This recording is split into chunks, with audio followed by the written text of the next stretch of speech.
Assalamualaikum warahmatullahi wabarakatuh. Alhamdulillah, nasta'in billah.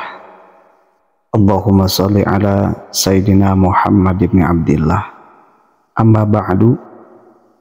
Sahabat channel ABM TV yang dirahmati Allah Subhanahu wa ta'ala, semoga kita semua diberikan kesehatan zahir batin dan kita dibimbing dengan hidayah dan taufik oleh Allah Subhanahu wa ta'ala. Ikhwan fillah yang mempunyai hajat, semoga Allah kabulkan hajat-hajatnya, dan yang mempunyai hutang, semoga Allah kasih jalan untuk bisa melunasinya. Amin amin ya Allah ya rabbal alamin. Sahabat channel ABM yang dirahmati Allah Subhanahu wa ta'ala, alangkah baiknya kita tuliskan sholawat di kolom komentar agar kita mendapatkan ampunan dan keberkahan dari Allah Subhanahu wa ta'ala. Kita tuliskan Allahumma sholli ala Sayyidina Muhammadin wa ala ali Sayyidina Muhammadin. Sahabat channel ABM yang dirahmati Allah, zikir merupakan satu bacaan yang sangat dianjurkan oleh Allah Subhanahu wa ta'ala.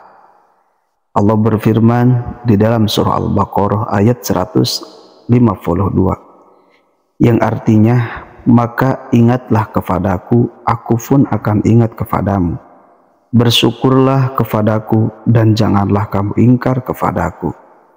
Allah Subhanahu wa ta'ala juga berfirman dalam surah Toha ayat 130, yang artinya, maka bersabarlah engkau Nabi Muhammad atas apa yang mereka katakan dan bertasbihlah dengan memuji Tuhanmu sebelum matahari terbit dan sebelum terbenam.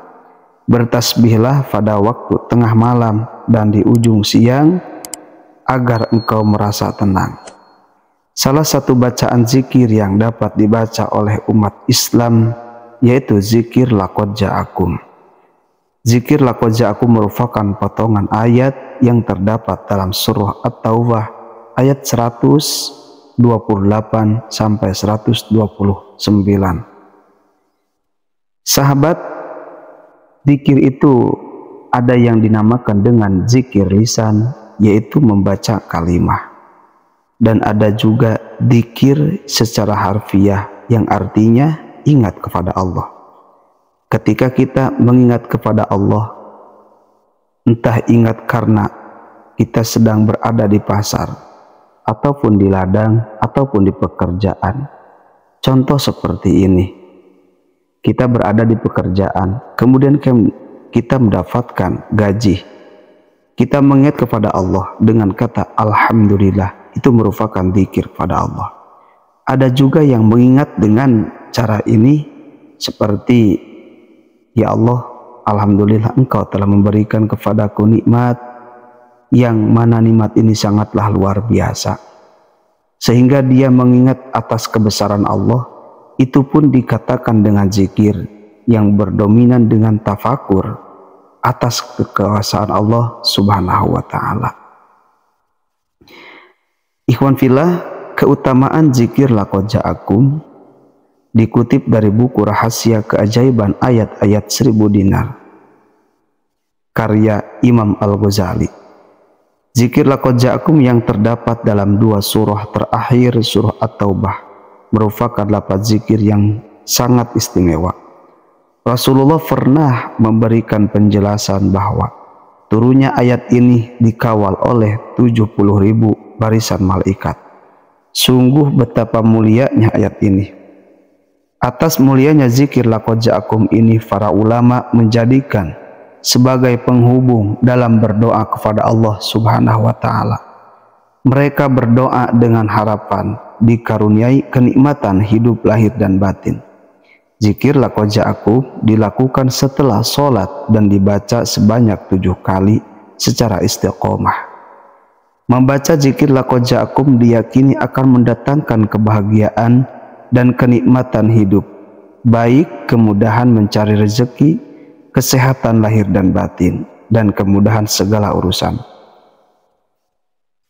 Kisah seseorang tentang zikir laqad ja'akum, Aba Salmah sampai dalam buku Keseimbangan Matematika dalam Al-Quran menyatakan bahwa terdapat kisah tentang 2 ayat terakhir surah At-Taubah ini. Dalam hadis riwayat Bukhari diceritakan, Zaid bin Sabit melaporkan bahwa ketika dia mengumpulkan Al-Quran pada zaman pemerintahan Abu Bakar, dia tidak mendapatkan 2 ayat terakhir surah At-Taubah, sehingga dia bertemu dengan Abu Khuzaimah. Dengan tiada seorang pun yang memiliki salinan utama, suhuf yang sudah lengkap disimpan di bawah penjagaan Abu Bakar sampai dia meninggal. Kharijah bin Zaid bin Sabit meriwayatkan dari bapaknya Zaid bin Sabit, ketika kami menulis mushaf, saya tidak mendapatkan 1 ayat nomor 23 dari surah Al-Ahzab yang selalu saya dengar dari bacaan Rasulullah. Kami mencarinya sehingga kami dapatkan dari Khuzaimah bin Sabit Al-Ansari, lalu kami memasukkan ke dalam surah yang tepat dalam mushaf. Hadis riwayat Imam Bukhari. Nah, ketika kita mengamalkan zikir laqad ja'akum, dipercayai ketika kita bertawasul mengamalkan kalimat zikir tersebut, maka insya Allah kita bertawasul dengan memperbanyak zikir itu. Setelah itu kita meminta rezeki kepada Allah, rezeki dohir dan batin. Maka dengan kemuliaan ayat laqad ja'akum, Allah bisa saja mendatangkan rezeki yang tidak disangka-sangka. Cara untuk mengamalkan zikir itu, setelah sholat kita bisa mengamalkan 7 kali, ataupun kita mau mengamalkan zikir laqad ja'akum di saat malam setelah sholat tahajud, kita bisa mengamalkan zikir tersebut. Karena zikir itu tidak dikaitkan dan tidak dibatasi dengan waktu. Mau kapanpun dan dimanapun kita bisa berzikir kepada Allah Subhanahu wa ta'ala.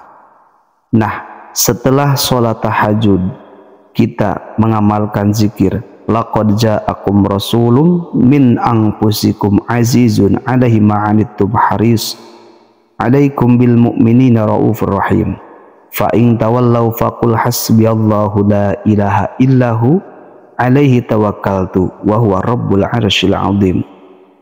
Ayat tersebut kita jadikan zikir setelah sholat tahajud.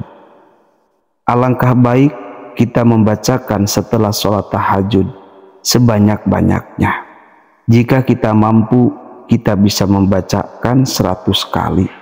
Setelah itu kita bisa menjadikan tawasul dengan ayat yang agung itu untuk meminta kebahagiaan dunia dan akhirat, meminta supaya masalah-masalah kita Allah cepat memberikan solusi dari setiap masalah yang kita hadapi. Yang sempit rezeki, kita bisa bertawasul dengan kalimat tersebut, meminta kepada Allah dengan keagungan dan kemuliaan laqad ja'akum. Kita minta supaya rezeki Allah datangkan dari arah yang tidak disangka-sangka.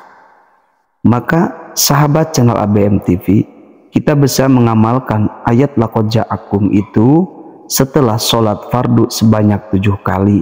Dan kita juga bisa mengamalkan ayat laqad ja'akum itu setelah sholat tahajud. Sahabat channel ABM, itulah yang bisa kami sampaikan. Semoga bermanfaat. Billahi hidayah wa taufik. Wassalamualaikum warahmatullahi wabarakatuh.